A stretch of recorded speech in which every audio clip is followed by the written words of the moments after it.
Welcome to LexLocal. I'm your host, Rick Dorrington. Summer is officially over, the grills are put away, kids are back in school, fall sports are kicking off, and the weather is changing. We hope you're fully embracing your fall routine, and maybe that includes an apple cider donut or a pumpkin beverage of your choosing. In today's episode, we're going to take a look at a few things that took place in Lexington just as the summer was winding down. LexMedia was able to capture two prominent guests who came to town. American environmentalist and author Bill McKibben gave a lecture at Cary Hall to promote his new book, The Flag, the Cross, and the Station Wagon. And our own chairman of the board and publisher of the Lexington Times, Jim Shaw, had an exclusive interview with Assistant Speaker of the House, Catherine Clark. Both McKibben and Clark had a lot to say about climate change and global warming. Take a look. On our current path, we're headed for 3 degrees Celsius, 6 degrees Fahrenheit. If we do that, we will not have civilizations like the ones we're used to. The level of violent flux and chaos is simply too high. The UN estimates it produces somewhere between 1 billion and 3 billion refugees. Try to imagine that world. So everything that we're doing now is not to stop global warming. That's too late for that, sadly. Everything we're doing now is to try and hold that warming to as close to 2 degrees as it's still possible to do it. Into making sure that we are building resilience, that we are creating great paying green jobs, and that we are really preserving what we have going on right here in this congressional district in being leaders in sustainable energy and building renewable technology. And so we want to keep that global preeminence, and we want to make sure that every homeowner, that every consumer can also afford to move to clean energy. Congresswoman Clark and Jim Shaw went on to discuss everything from the student loan forgiveness program to women's reproductive rights. Both that interview and the full Bill McKibben lecture can be found on our YouTube channel. That's youtube.com/LexMediaTV and on demand on LexMedia.org. In our next story, LexMedia producer Julie Manugian sat down with Public Information Officer Sean Dugan to give you a tour of the town's new website. With 2,000 unique visitors a day and 800 pages of information, the town website is a vital hub of communication for town government, businesses, residents, and visitors. I spoke with Sean Dugan, the town's public information officer, who told me it was time for a change. Well, it's been about 7 years since the town last updated its website, and in web years, that's a lot. We took a lot of time between myself, the town's webmaster, library webmaster, and our vendor with feedback from town staff and from residents about what the most frequently visited pages were. The thing that we're really excited about is the How Do I section at the top, where the most frequently used pages are in an easy to find location, including how to get board and committee, meeting agendas and minutes, how to get town reports, if you needed to contact animal control, if you needed to contact town staff or elected officials, and much more. Users have the option of setting up an account and creating a dashboard that will save your activity. So if you're creating a job application or you're filling out a form, you'll be able to access those records historically. You can also create and customize the dashboard to get information that's important to you, including calendars for boards and committees or information from certain town departments, depending on your specific needs. We're also really excited about the calendar function. There's a lot of enhanced functionality there. You're able to search for the meeting or event that you're looking for quite seamlessly. You can filter it by date, by board or committee. You can even search certain keywords. So if you're looking for something that involves recreation, you can type that in and all the meetings and events will show up based on that search. You can even sign up for email and text alerts when new meetings are posted for the committees you're looking to follow. Another important upgrade is our search function. It's enhanced so we can now build keywords into web pages when we're building them. For example, on our trash and recycling page, we can add words like garbage or refuse as search words that will help visitors get to the right information that they're looking for.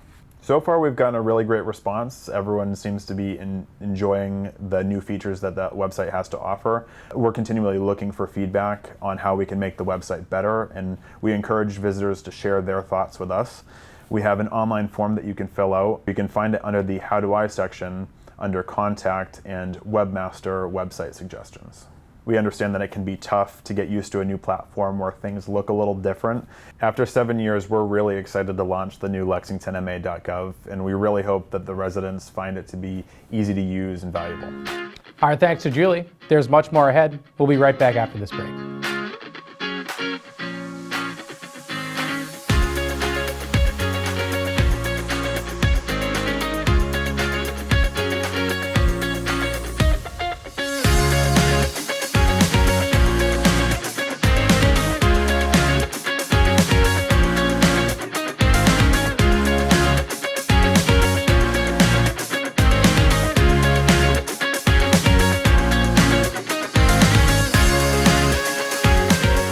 Welcome back. The Lexington Historical Society has unveiled a plaque honoring General Lafayette for his contributions to the American Revolution. Brian Dota gives us the background. The Marquis de Lafayette was born an aristocrat in southern France. At the young age of 13, he was commissioned as an officer in the French army, in keeping with his family's tradition of military service. He is widely considered to be a hero in both the French and American revolutions. He served in France until he was 19. He then joined the American Revolution because it was a noble cause. I really believe sincerely with everything that's going on today that, Lafayette believed in America when it was just a project. He believed in the American Revolution. He believed in what this country would become for the world, which is a beacon of hope for the defense of individual rights throughout the earth. And we carry on the legacy today in a variety of ways. And so as you all here joining us today, just make sure when you leave, take that away with you, that Lafayette believed in what this country could become for mankind. He played pivotal roles in the Battle of Brandywine and the Siege of Yorktown. He's also credited with organizing support for the American Revolution by supplying ships, arms, and funds from Europe. After the war, Lafayette toured the United States in a final farewell. One of his stops was right here in Lexington. The town of Lexington had its own unique way of welcoming Lafayette and taking rightful pride in its own heritage. Although Lafayette's visit on September 2, 1824 was brief, perhaps according to Marsh's research, about 90 minutes, it was meaningful to both the general and the citizen. According to the Columbia Sentinel of September 4, 1824, when Lafayette arrived, he was greeted by, quote, a beautiful arch of evergreen and flowers with a banner containing the motto, and you've heard about the banner, "Welcome, friend of America, to the birthplace of American liberty." This banner is an amazing, perhaps the most amazing surviving artifact of the farewell tour. Just as the banner honored Lafayette in 1824 and honored Lexington by highlighting the critical role that this town played in the American Revolution, the marker that the Lafayette Trail is installing here today and that we are dedicating honors both Lafayette and Lexington. This event brought a good crowd to the depot. Notably was the new French Consul General for New England, Mustapha Soykert, and his family. Frankly speaking, I am delighted and very surprised to see all of you and all this work for Lafayette. Thank you for having us, and thank you for your dedication and for your commitment for Lafayette. For us, it is a Frenchman, but for you, it represents something special, and for this, we are, and I am very grateful. Thank you. Be sure to check out the new trail marker for yourself at the foot of the Bell Tower Path. For LexLocal, this is Brian Dota.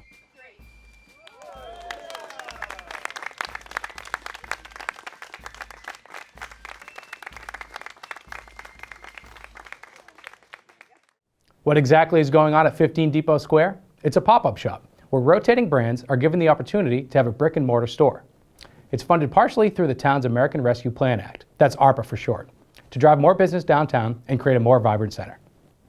Up next is a locally based company that facilitates pop-ups, short-term retail experiences, and creative collaborations, connecting emerging brands and vacant spaces, developers and landlords, and now municipalities through Project Pop-Up.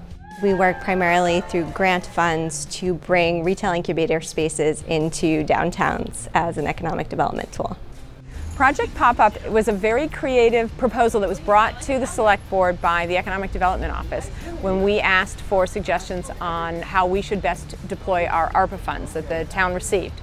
And Project Pop-Up is sort of a perfect marriage of helping local small businesses who may not have enough gravitas or history to have a physical presence, and they've been online, but they're trying to test out the concept of having real brick and mortar space. So we give them that opportunity, but at the same time, we drive additional foot traffic into the town center, giving the community more of a sense of vibrancy. Riviera Clothing is for someone who is either very, very confident or who wants to try confidence, and they can put on a shirt and it really does change your mood. Part of the clothing is like kind of joy dressing, where you have a limited time on this earth, not to be moribund, and you want to like express yourself. Like, what are you waiting for? Do it now. Like, there is no better time. Even if you don't buy anything, you come in the shop, it's an uplift. You are getting an emotional, visual uplift, and that can kind of carry you on through your day or week.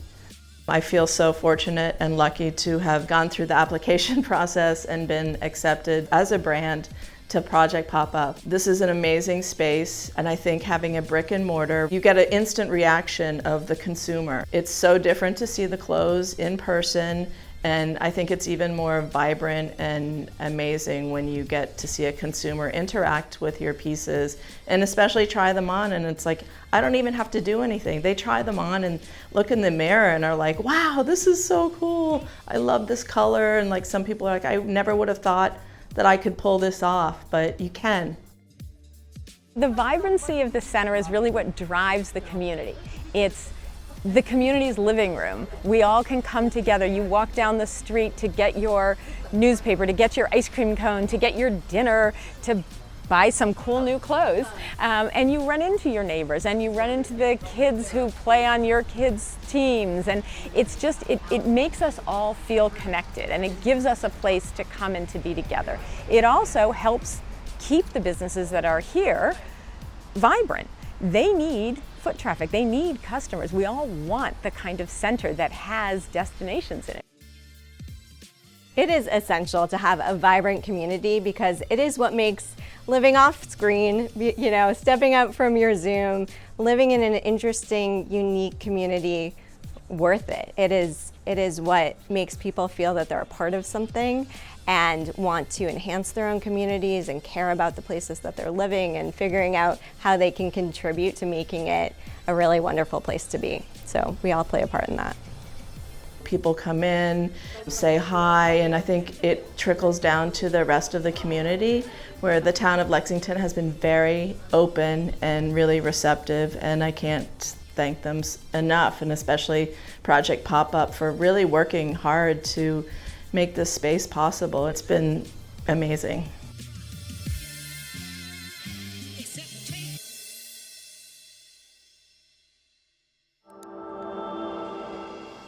Stay with us. We'll be right back.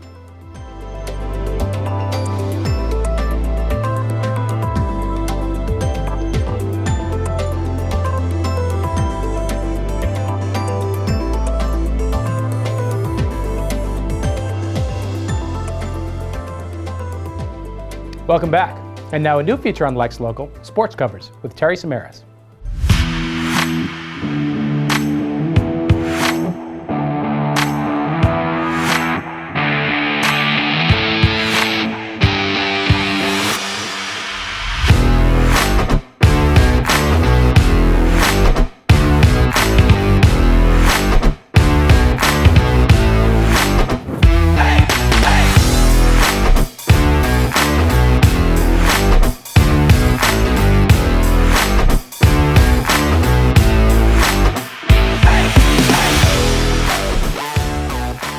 Terry Samaras down here at Dr. Harold Crum Field here at Lexington High School, where on Friday night the Lexington Minutemen took on the Melrose Redhawks in a barn burner of a game that came down to the final minute. Let's show you what happened here.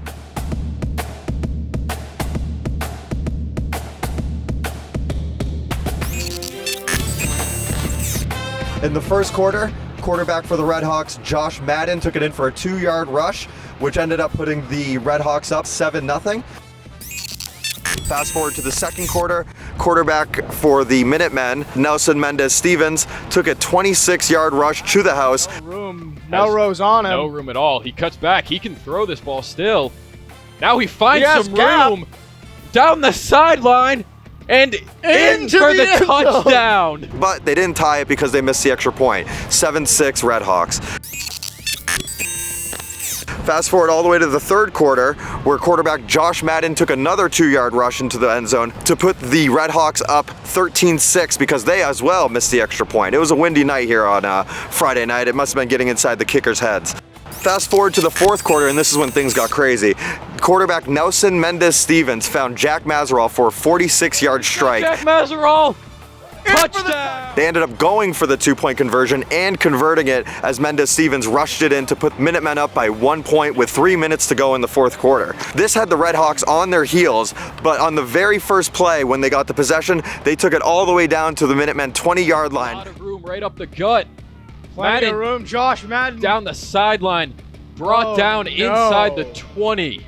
And with 10 seconds remaining, quarterback Josh Madden put in a 3-yard rush to put up the Redhawks by 7 points with 10 seconds remaining. Unfortunately, Minutemen ran out of time, and that was the final for the game, 21-14. So we're down here at Dr. Harold Crum Field where the Minutemen are going to be practicing, and we're going to talk to Coach Shane Wilson about what happened during the game and also their upcoming road trip against Winchester and Arlington. Hey guys, I'm here joined by Minuteman head coach Shane Wilson in his second year as head coach, and I just wanted to ask you, obviously this is your second year, how is the process going for you compared to the first year to now? I think this year it's more of a case where the kids know me, I know the kids, the coaches know me, I know the coaches, so they're not hidden expectations. Everyone knows the expectations of what we're trying to achieve. I'm really excited about the number of kids we had come out for football this year. We're in the mid-90s for 9 through 12, so that was a big step up. We had a great out-of-season session where we had lifts, we had runs, we played 7-on-7 all summer, so it was good. Awesome. Well, it was a tough game on Friday. Very close, came down to the end. Can I get your initial thoughts of how that played out? It was a big improvement over our first 2 weeks. I thought we executed offensively very well. Defensive made some big stops at point. We needed one more play. Yeah. Just one more. But we're hoping that's going to be our springboard to this week. In the second half of that game, I noticed in the third quarter and going into the fourth, there were a good amount of injuries. Players were going down all over the place. How is the health of the team looking right now? Those were cramps. That has more to do with our nutrition, I think. So we're making some adjustments on pregame meals and hydrating sooner and things like that. So we had one more significant injury than some of the others, but it was mostly cramping. I noticed a player, I think it was Nelson Mendez-Stevens, was sucking down some mustard on the sideline there. What is the mustard on the sideline deal? It helps relax the cramps once they happen. So it's some combination of mustard seed and and that helps to relieve that pain. Gotcha. We weren't sure if there was water in there or whatnot. We were just not sure. So it was a topic of conversation in the office.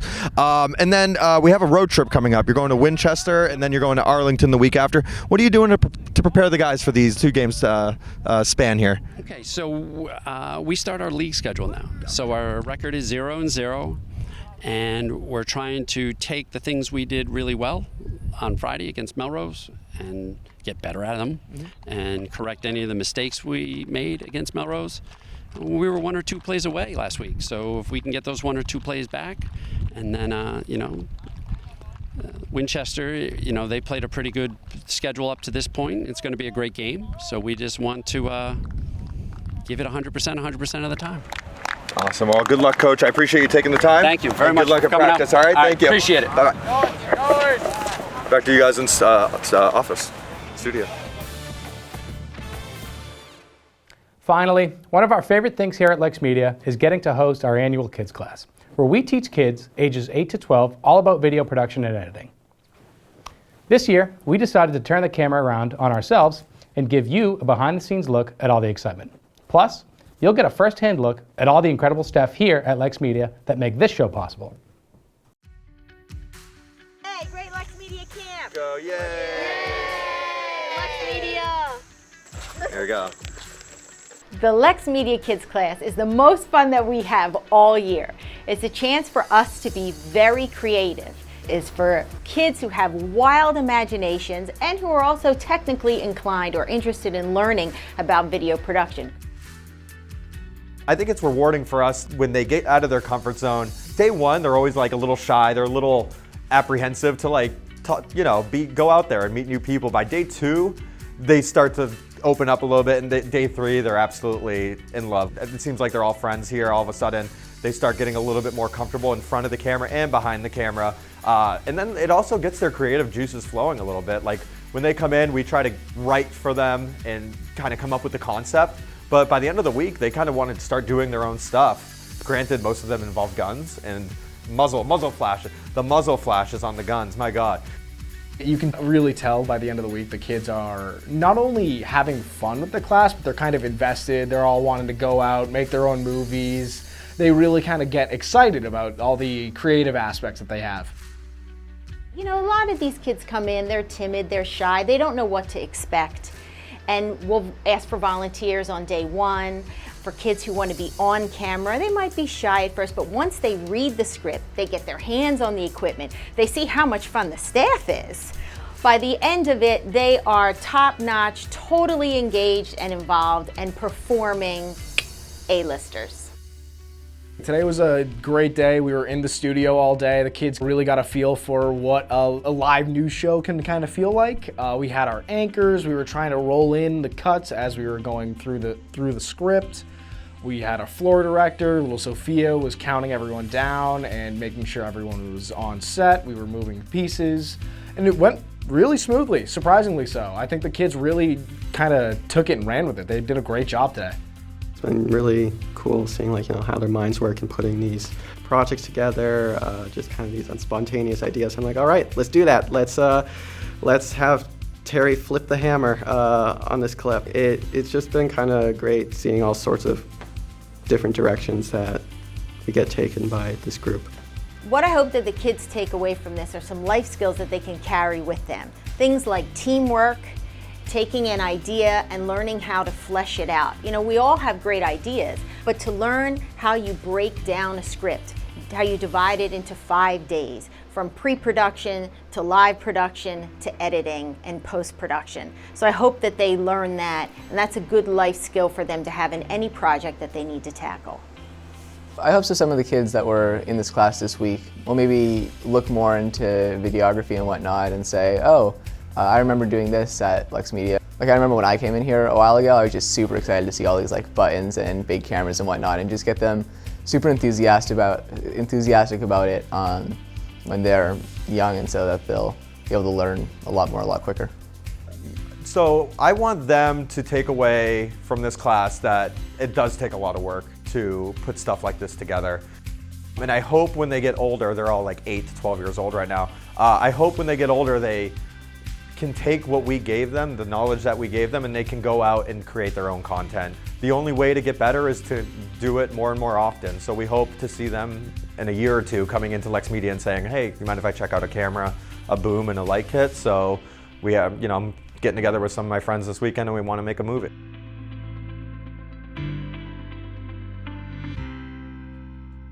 For all of us at LexLocal, I'm Rick Dorrington. Thanks for watching.